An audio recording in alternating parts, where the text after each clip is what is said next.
When viewing your account via online mobile banking, tap on Manage My Card, then select Block Card.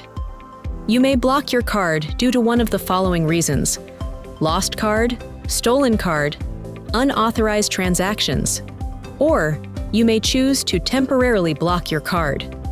The Temporarily Block Card feature allows you to unblock your card later on, while the other options send a request to create a new card. Select the desired option and press Continue Process.